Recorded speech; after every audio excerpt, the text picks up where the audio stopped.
Yo, yo, yo, yo, yo. So, this is calculus time. So, I'm Adrian Russell E. Bailon. So, I'm gonna be teaching about, sa mga gustong kumuha, subscribe lang kayo. I'm gonna teaching, parang integrals of trigonometric function.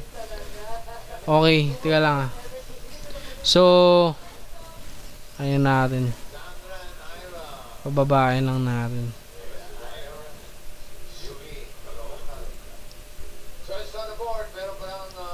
So,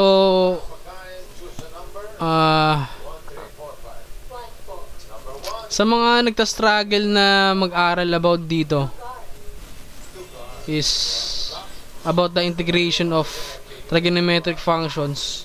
Lalo sa exams, mabababa ang scores.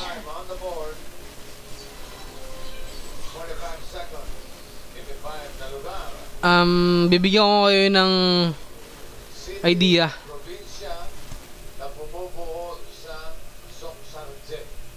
Negative 1/4, so sa formula may negative tayo, so negative okay, panoorin nyo muna to.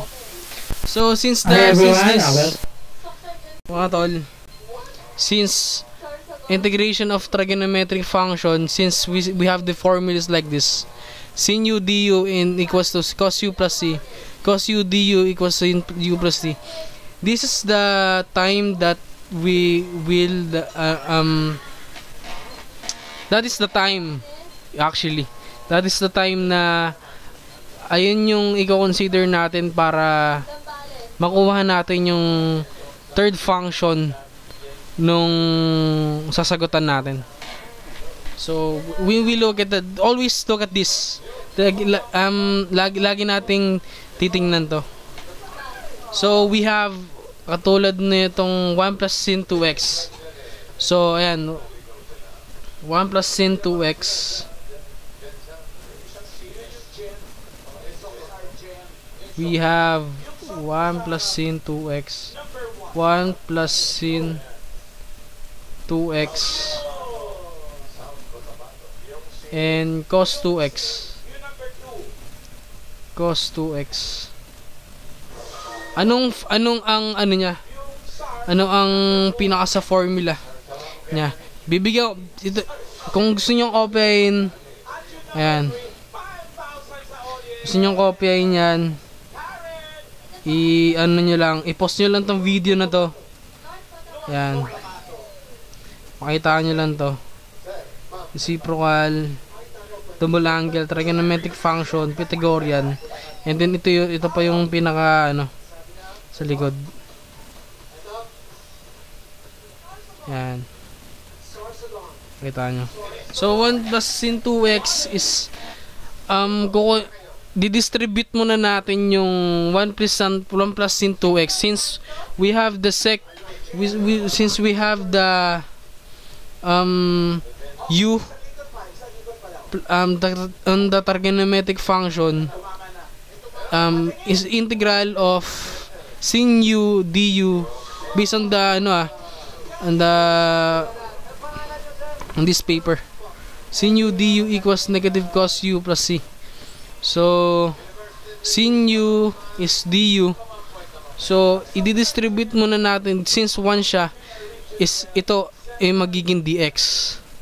So sa dx natin, lagyan natin ng dx since may dx siya.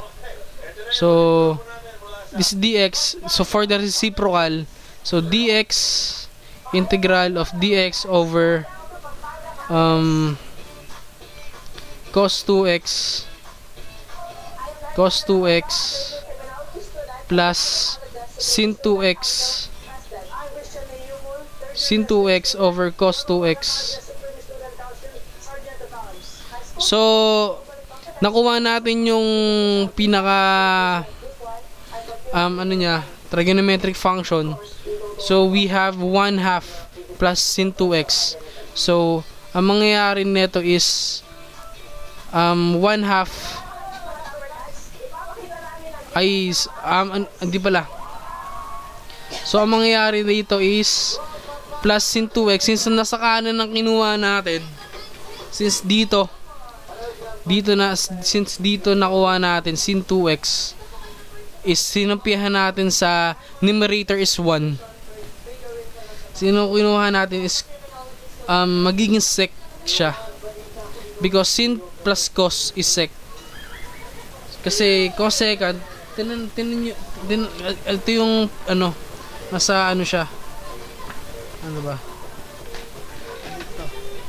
dito sa ano pala, ayan, ayun yung pinaka ano nya, yan, sin, cos, tan, cosecant, secant, cot. So sin plus cos is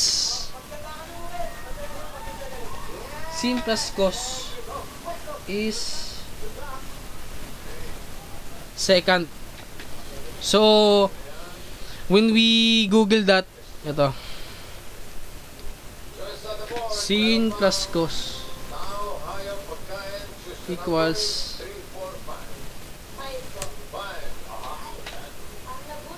plus sine, cosine plus sine. So magiging ano niya is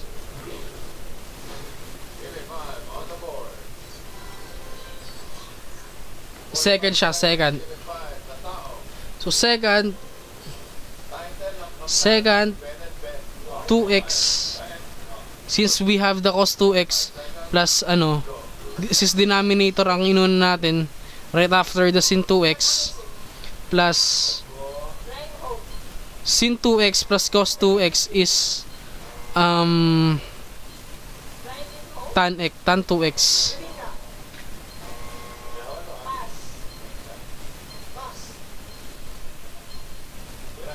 Tan 2x dx. So right after this kukunin natin yung u because nakuha na natin yung left and right angle nya. So what is left, right, and right angle? Right after the sin cos x, kasi when we simplify this, 1 plus sin 2x is over cos 2x. We have a sin x plus cos x equals to 1. So meron tayong ganun, meron tayong identity na ganyan. Since we have that, sin x plus cos x, ang connect niya sa sec, nakuha natin na sec 2x plus tan 2x dx is yung 1/2 na nakuha natin nung dinistribute natin ang 1 do sa sin 2x na nalagay natin do sa denominator. So nakuha natin, so ang kukunin natin ng u, so ayun yung 2x nya, so ang d nya is 2dx. So right after that, ang pinaka ano niya, ang pinaka formula niya is 1/2. Magiging 1/2 siya. Babalikan natin yung dx and cos 2x. So bakit ganito?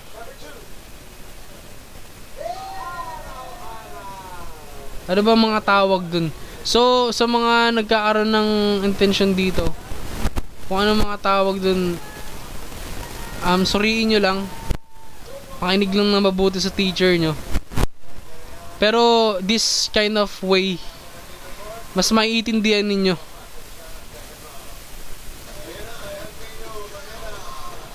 So cos 2x, so nakuha na natin. So integral of 1/2 of 1/2 pakinig tayo dito sa ano, Sin A that is equal to 1 over ang anong reciprocal ng cosine, so that is secant A. Yan, So kapag baliktad cosine naman, A, katulad niyan yan. yung cosine, so magiging 1 over cosine A is equal to secant A. Okay? And then for this, meron tayong identity para dito. Ang identity na gagamitin natin dyan ay sin A over cosine A, that is equal to tangent. Okay? So tangent A. Okay, so apply lang natin yung mga identity na yan. So